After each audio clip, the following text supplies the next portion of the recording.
अक्सर देखा गया है कि जब किसी मुस्लिम लड़की की शादी किसी हिंदू लड़के से होती है तो कई मीडिया संस्थानों की हेडलाइन होती है, प्यार के आगे धर्म की दीवार टूट गई। लेकिन जब किसी हिंदू लड़की की शादी किसी मुस्लिम लड़के से होती है तो ऐसे मामलों में मीडिया में शुरुआत से ही लव जिहाद जैसी भाषा इस्तेमाल होने लगती है। क्या भाषा भी धर्म देखकर बदलनी चाहिए? क्या पत्रकारिता में शब्दों का चुनाव, शब्दों का चयन निष्पक्ष नहीं होना चाहिए? क्योंकि आपके अल्फाज सिर्फ खबर नहीं बताते, वो समाज की सोच भी बताते हैं और बनाते हैं। ईश्वरम निरंकारम निरंजनम। ईश्वर का कोई आकार नहीं होता, ईश्वर कभी जन्म नहीं लेता। या यूं कहें कि भगवान का कोई आकार नहीं होता, भगवान कभी जन्म नहीं लेता। अल्लाह का ना जन्म हुआ, अल्लाह का ना कोई आकार है। बाकी आप किस ईश्वर को, किस भगवान को, किस गॉड को मानते हैं, यह आप खुद तय करें। इसकी डिटेल में हम जाना नहीं चाहते। लेकिन आयुष मलिक से मोहम्मद अली और फिर घर वापसी, सवाल किससे पूछे जाएं? आदाब नाजरीन, देश लाइव में आपका खैर मकदम है। मैं हूं साहल कुरैशी। उत्तर प्रदेश के शामली से एक ऐसा मामला सामने आया है जिसने एक बार फिर से धर्म परिवर्तन, घर वापसी, लव जिहाद और पुलिस की भूमिका के साथ ही साथ मीडिया के रवैये पर भी नई बहस छेड़ दी है। शामली के व्यापारी परिवार से आने वाले आयुष मलिक, जिन्होंने कुछ समय पहले इस्लाम कबूल कर अपना नाम मोहम्मद अली रखा था और मुस्लिम लड़की चांदनी कुरैशी से निकाह किया था, अब एक बार फिर से वो हिंदू धर्म अपनाने की बात करते हुए एक वीडियो में नजर आए हैं। परिवार इसे घर वापसी बता रहा है। घर में पूजा पाठ हुआ, मिठाइयां बांटी गई और खुशी का माहौल दिखाया गया। लेकिन इसी वीडियो ने कई नए सवाल भी खड़े कर दिए हैं। आज उन्हीं सवालों पर तफसील से बात करेंगे, लेकिन आगे बढ़ने से पहले आप सबसे एक गुजारिश। देश लाइव की ईमानदार और स्वतंत्र पत्रकारिता केवल सिर्फ और सिर्फ आपके ताउन से, आपके सहयोग से चलती है। अगर आपको लगता है कि सत्ता से सवाल पूछने वाली पत्रकारिता जिंदा रहनी चाहिए तो स्क्रीन पर दिए गए नंबर या डिस्क्रिप्शन में मौजूद लिंक के जरिए अपनी इस्तेताअत के मुताबिक हमारी मदद कीजिएगा। दोस्तों, सबसे पहले आयुष के पिता देवराज मलिक का बयान आपको सुनाते हैं। बहुत अच्छा महसूस कर रहे हैं। देखो, सबसे पहले मैं आप सभी लोगों को आपके चैनल के माध्यम से देशवासियों को, नगरवासियों को एवं सभी सम्मानित नागरिकों को बहुत बहुत आभार व्यक्त करना चाहता हूं। ईश्वर की विशेष कृपा दृष्टि के कारण मेरा बच्चा घर वापसिया, उस सब में स्वामी जी का, आप सभी मीडिया कर्मियों का, सभी संस्थाओं का, मेरे परिवार का, सभी का सहयोग है, जिनकी दुआओं से मेरा बच्चा घर वापसिया आज वो सकुशल है। और मैं पुनः सभी का हृदय से आभार व्यक्त करता हूँ। जो पूजा अर्चना की वीडियो आपने कल वायरल सब सत्य है, सब सत्य है। अपने घर पे पूजा अर्चना की। किसी के देवराज जी दबाव में या किसी के उसमें दबाव कोई नहीं। दबाव किसका है? मैं साथ में बैठा, उसकी माँ साथ में बैठी है। दबाव किसका है? क्या आयुष मलिक के व्यवहार में कहीं आपको प्रेम का असर अभी दिखाई दे रहा है? नहीं नहीं, स्वतंत्र है, बिल्कुल खुश होकर बात कर रहा है, खुशी से अपनी वीडियो बना रहा, खुशी से सब काम कर रहा है। आपको बात लगता है कि योगी सरकार अगर नहीं होती तो क्या ये संभव? आप निगेटिव सवाल तो सुना आपने, वो कह रहे हैं कि ईश्वर की विशेष कृपा दृष्टि के कारण मेरा बेटा घर वापस आया है। मैं स्वामी यशवीर महाराज का आभार व्यक्त करता हूं। वो खुश है, अपनी वीडियो बना रहा है और खुशी से अपने सभी काम कर रहा है। लेकिन जब पत्रकारों ने आयुष के वालिद से आगे सवाल पूछने चाहे तो उन्होंने कहा, नेगेटिव सवाल मत पूछिए, और बातचीत खत्म कर दी। अब जरा उस वीडियो की बात करते हैं जिसे सोशल मीडिया पर हिंदू और मुसलमान दोनों की तरफ से बड़े पैमाने पर साझा किया जा रहा है। पहले वो वीडियो आपको दिखाते हैं, उसके बाद उस पर बात करते हैं। मेरा नाम आयुष मलिक। माँ, मैं इस्लाम में चला गया था। मैंने धर्म बदल लिया था, लेकिन मैंने आपकी परेशानी को देखते हुए परिवार के हिसाब से अपने मन से परिवार के मूल धर्म हिंदू धर्म में आकर आपके पापा के प्यार की छाव में रहना चाहता हूँ। तो आप मुझे माफ़ करना।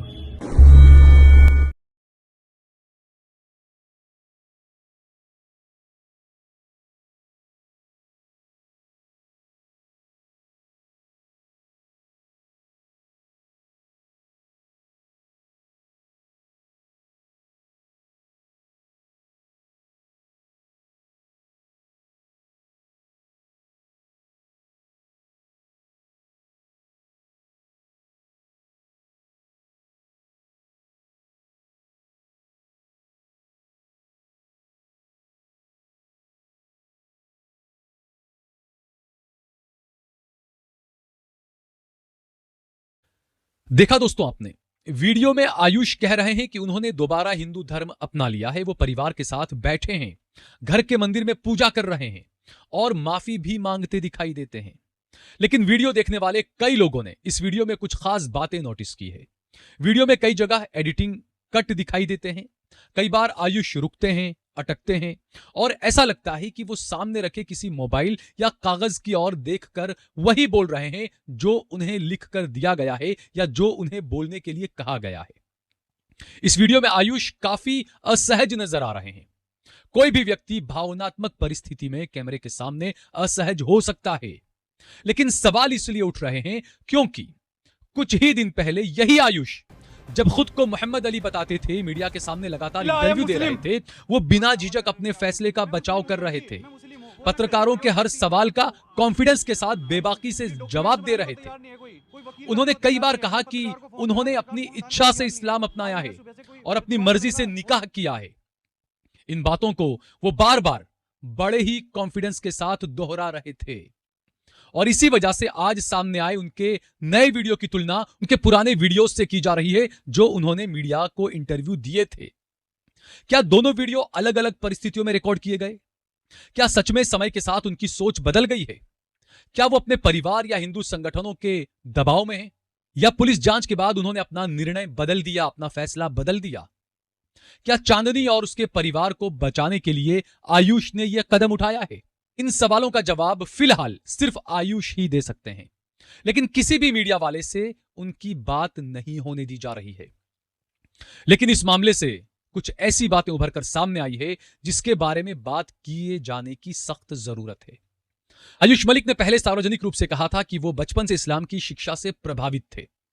उन्होंने अपनी इच्छा से, अपनी मर्जी से इस्लाम कबूल किया और मोहम्मद अली नाम रखा और उसके बाद उन्होंने चांदनी कुरैशी से निकाह किया। यह आयुष ने खुद मीडिया के सामने आकर बताया था। इसके बाद उनके पिता ने आरोप लगाया कि उनके बेटे का जबरन धर्म परिवर्तन कराया गया है। इसी शिकायत की बुनियाद पर उत्तर प्रदेश पुलिस ने मामला दर्ज किया। चांदनी कुरैशी और उसके परिवार को गिरफ्तार किया गया और उत्तर प्रदेश के गैर कानूनी धर्म परिवर्तन कानून के तहत मामला दर्ज किया गया, कार्रवाई की गई और यहीं से यह मामला सिर्फ एक परिवार का नहीं रहा बल्कि पूरे देश में बहस का मुद्दा बन गया। एक तरफ आयुष लगातार कहते रहे कि उन्होंने अपनी मर्जी से धर्म बदला, दूसरी तरफ पुलिस का कहना था कि मामले में जबरन धर्मांतरण की जांच की जा रही है। यानी दो अलग अलग दावे सामने थे और अब तीसरा घटनाक्रम सामने आया है, आयुष का दोबारा हिंदू धर्म अपनाने का वीडियो। यहीं से पत्रकारिता का सबसे अहम सवाल शुरू होता है। क्या इस पूरे मामले की जांच पूरी तरह निष्पक्षता के साथ हुई? क्या आयुष का हालिया बयान उनकी पूरी आजादी के साथ रिकॉर्ड किया गया वीडियो है या फिर हालात बदलने के साथ उनका फैसला भी बदल गया? इन सवालों का आखिरी जवाब सिर्फ निष्पक्ष जांच और खुद आयुष के स्वतंत्र बयान से ही मिल सकता है। लेकिन एक बात साफ है, भारत का संविधान हर बालिग सिटीजन को अपनी मर्जी से किसी भी धर्म को मानने, छोड़ने या बदलने का अधिकार देता है। अगर कोई व्यक्ति अपनी मर्जी से धर्म बदलता है तो वो उसका संवैधानिक अधिकार है और अगर किसी मामले में जबरदस्ती, धोखा या दबाव का आरोप है तो उसकी निष्पक्ष जांच होना भी उतना ही जरूरी है। लेकिन क्या हर मामले में एक ही पैमाना अपनाया जाता है? यही सबसे बड़ा सवाल है। बहरहाल आयुष अगर वापस हिंदू बन चुका है तो यह उसका निजी मामला है। इस्लाम किसी को भी जबरदस्ती इस्लाम अपनाने के लिए बाध्य नहीं करता है और हमारा संविधान भी तो देता है हमें आजादी कि हम अपनी मर्जी से जो चाहे वो मजहब अपना सकते हैं। इस मामले पर उलेमा की राय भी सुन लीजिए। मैं समझता हूं कि कोई भी किसी मजहब के अंदर जबरदस्ती नहीं रह सकता है और जबरदस्ती न किसी को रखा जा सकता है। तो इसलिए अगर वो वापस हुआ है तो वहीं था, तो वापस होने का कोई मतलब ही नहीं है। देखिए, मैं इसमें यही समझता हूं कि पहले जैसे वो उसको अच्छा लग रहा था वो वैसे ही कर रहा था और वैसी गतिविधियों के अंदर वो शामिल हाल था और अब उसे उसकी तरफ बेहतर लगा। वो जबरदस्ती हुआ या क्या हुआ ये तो मैं नहीं कह सकता हूं, लेकिन जबरदस्ती कोई किसी भी धर्म में नहीं रह सकता। अपनी दिल की आस्था होती है और दिल से वो किसी मजहब में रह सकता है, वो उसी को मान सकता है। आज उसने पूजा पाठ की है, मैंने भी ये सुना है और मीडिया के माध्यम से ही सुना है, तो मैं समझता हूँ कि माँ बाप के लिए अच्छी खबर है। तो कुछ भी हो सकता है। देखिए, जहां भी कोई रहेगा अपने दिल से रहेगा और अगर दिल की शिकायत ये कहती है कि आपको इससे वापस होना है तो वापस हो जाए, तो इसे मजहब इस्लाम का कोई लेना देना नहीं है।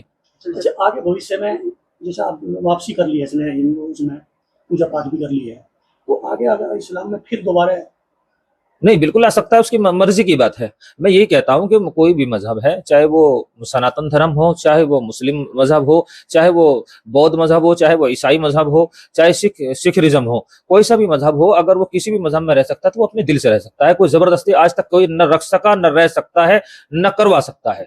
जब तक वो मजहब इस्लाम के अंदर था तो वो उसकी पत्नी थी, आज वो उसके लिए हराम है, वो उसके लिए पत्नी नहीं है, उसको तलाक हो चुकी है, उसका मामला उससे बिल्कुल कसदन खत्म हो चुका है। कि जब तक अगर वो उस मजहब में था तो वो उसकी बीवी थी, आज वो उसकी बीवी नहीं है। ये मजहब इस्लाम का शरई ताल्लुक है। जैसे चांदनी को जेल के अंदर आयुष बाहर है, तलाक मतलब तलाक का क्या फर्क? ये है, अगर उस मजहब में वो रहता तो तलाक दी जाती, अगर वो दूसरे मजहब में चला गया है तो अब उसे उसका कोई ताल्लुक नहीं रहा, खत्म हो गया है। दोस्तों, सबसे बड़ा सवाल यही है कि क्या हमारे समाज, हमारी राजनीति और हमारे मीडिया में हर धर्म परिवर्तन को एक ही नजर से देखा जाता है? यहीं से बहस शुरू होती है। अगर कोई व्यक्ति इस्लाम छोड़कर हिंदू धर्म अपनाता है तो कई मंचों पर उसे घर वापसी कहा जाता है। लेकिन अगर कोई हिंदू युवक या युवती अपनी मर्जी से इस्लाम स्वीकार कर ले तो कई बार शुरुआती रिपोर्टिंग में ही लव जिहाद, धर्मांतरण गैंग या साजिश जैसे शब्दों का इस्तेमाल किया जाने लगता है, जबकि उस समय तक अदालत ने कुछ भी तय नहीं किया होता है, लेकिन मीडिया ट्रायल शुरू हो जाता है। वसीम रिजवी धर्म परिवर्तन करके जितेंद्र त्यागी बनता है तो घर वापसी कहा जाता है, और आयुष मलिक धर्म परिवर्तन करके मोहम्मद अली बनता है तो उसे लव जिहाद और जबरन धर्मांतरण कहा जाता है। आखिर यह नजरिया कब बदलेगा? सवाल यह है कि क्या पत्रकारिता का काम पहले फैसला सुनाना है या हकीकत का इंतजार करना? क्या हर अंतरधार्मिक विवाह अपने आप किसी षड्यंत्र का प्रमाण है, या हर मामला अपने तथ्यों और सबूतों की बुनियाद पर अलग अलग देखा जाना चाहिए? इसीलिए इस मामले ने भी कई सवाल खड़े किए हैं। अगर आयुष मलिक पहले कैमरे पर बार बार यह कहते रहे कि उन्होंने अपनी मर्जी से इस्लाम अपनाया है, तो क्या उस बयान को पूरी तरह से नजरअंदाज कर देना चाहिए? और अगर आज वो कह रहे हैं कि उन्होंने दोबारा हिंदू धर्म अपना लिया है, तो क्या उनके इस बयान को भी बिना किसी सवाल के अंतिम सत्य मान लिया जाना चाहिए? पत्रकारिता का तकाजा है कि दोनों बयानों को रिकॉर्ड पर रखकर देखा जाए और किसी निष्कर्ष पर पहुंचने से पहले यह देखा जाए कि जांच और न्यायिक प्रक्रिया क्या कहती है। ऐसे मामलों में मीडिया की भूमिका पर भी बात होनी चाहिए। अक्सर देखा गया है कि जब किसी मुस्लिम लड़की की शादी किसी हिंदू लड़के से होती है तो कई मीडिया संस्थानों की हेडलाइन होती है, प्यार के आगे धर्म की दीवार टूट गई। लेकिन जब किसी हिंदू लड़की की शादी किसी मुस्लिम लड़के से होती है तो ऐसे मामलों में मीडिया में शुरुआत से ही लव जिहाद जैसी भाषा इस्तेमाल होने लगती है। क्या भाषा भी धर्म देखकर बदलनी चाहिए? क्या पत्रकारिता में शब्दों का चुनाव, शब्दों का चयन निष्पक्ष नहीं होना चाहिए? क्योंकि आपके अल्फाज सिर्फ खबर नहीं बताते, वो समाज की सोच भी बताते हैं और बनाते हैं। अगर किसी मामले में जबरदस्ती हुई है, धोखा हुआ है या कानून टूटा है तो दोषियों पर सख्त से सख्त कार्रवाई होनी चाहिए, चाहे वो किसी भी धर्म के हों। लेकिन अगर कोई बालिग व्यक्ति अपनी मर्जी से जीवन साथी चुनता है या धर्म बदलता है तो संविधान उसकी स्वतंत्रता की भी रक्षा करता है। इसीलिए कानून की कसौटी सबके लिए एक जैसी होनी चाहिए। अब इस मामले का एक और दिलचस्प पहलू आपको बताता हूं। शामली पुलिस के एक अधिकारी ने मीडिया से बातचीत में कहा था कि पाकिस्तान के इस्लामी विद्वान डॉक्टर प्रोफेसर असरार अहमद के प्रभाव में आए थे आयुष, और वो उनके टच में भी है। लेकिन यहां एक सच्चाई थी जिसे मीडिया ने दबा दिया। सवाल पूछे जाने थे। चूंकि पुलिस जिस डॉक्टर इसरार के आयुष से टच में होने की बात कर रहे हैं, वो डॉक्टर इसरार अहमद का इंतकाल 16 साल पहले यानी कि 2010 में ही हो चुका है। ऐसे में अगर अधिकारी का आशय उनके भाषणों, किताबों या विचारों से था तो उसे उसी रूप में स्पष्ट किया जाना चाहिए था, क्योंकि टच में थे जैसी अभिव्यक्ति स्वाभाविक रूप से लोगों के मन में सवाल पैदा करती है। दोस्तों, हमारा उद्देश्य किसी धर्म का पक्ष लेना या किसी धर्म का विरोध करना नहीं है। हम सिर्फ एक सिद्धांत की बात कर रहे हैं। अगर किसी मामले में घर वापसी को व्यक्ति की स्वतंत्र इच्छा कहा जाता है तो फिर दूसरे मामले में भी यह कसौटी लागू होनी चाहिए। और अगर किसी मामले में जबरन धर्म परिवर्तन का आरोप लगाया जाता है तो उसका फैसला अदालत और सबूत करें, न कि टीवी स्टूडियो, सोशल मीडिया या राजनीतिक मंच। कानून का रंग न भगवा होना चाहिए न हरा। कानून का रंग सिर्फ और सिर्फ संविधान होना चाहिए। और पत्रकारिता का काम किसी नैरेटिव का हिस्सा बनना नहीं, बल्कि हर नैरेटिव से सवाल पूछना है। आज सवाल सिर्फ आयुष मलिक का नहीं है, सवाल यह है कि क्या इस देश में हर नागरिक को संविधान के मुताबिक अपनी पसंद का धर्म चुनने और अपनी पसंद का जीवन साथी चुनने की समान आजादी मिल रही है? क्या हर मामले में पुलिस एक जैसा रवैया अपनाती है? क्या मीडिया हर धर्म के मामलों में एक जैसी भाषा का इस्तेमाल करता है? क्या समाज हर व्यक्ति की स्वतंत्र इच्छा का समान सम्मान करता है? इन सवालों के जवाब हमें मिलकर तलाशने ही होंगे। फिलहाल इस मामले की जांच जारी है, अदालत में कार्यवाही भी आगे बढ़ेगी, इसीलिए अंतिम निष्कर्ष न्यायिक प्रक्रिया के बाद ही सामने आएगा। लेकिन तब तक लोकतंत्र में सवाल पूछना बंद नहीं होना चाहिए। आप इस पूरे मामले को किस नजर से देखते हैं? क्या आपको लगता है कि अंतर धार्मिक विवाह और धर्म परिवर्तन से जुड़े मामलों में मीडिया और व्यवस्था एक समान पैमाना अपनाती है? अपनी राय हमें कमेंट बॉक्स में जरूर लिखिएगा। अगर आपको यह विश्लेषण पसंद आया हो तो वीडियो को लाइक कीजिए, ज्यादा से ज्यादा शेयर कीजिए और हमारे चैनल को सब्सक्राइब करना न भूलें।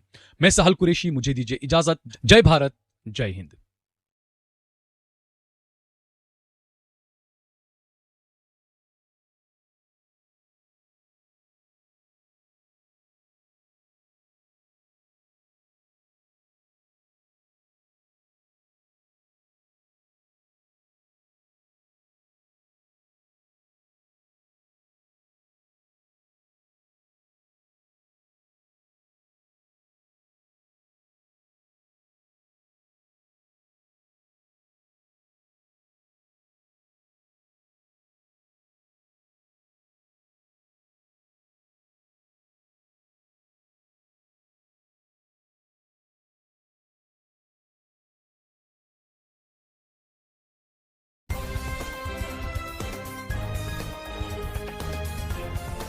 देश और दुनिया की तमाम छोटी और बड़ी खबरों के लिए हमारे चैनल को सब्सक्राइब करना न भूलें और बेल का बटन जरूर दबाएं।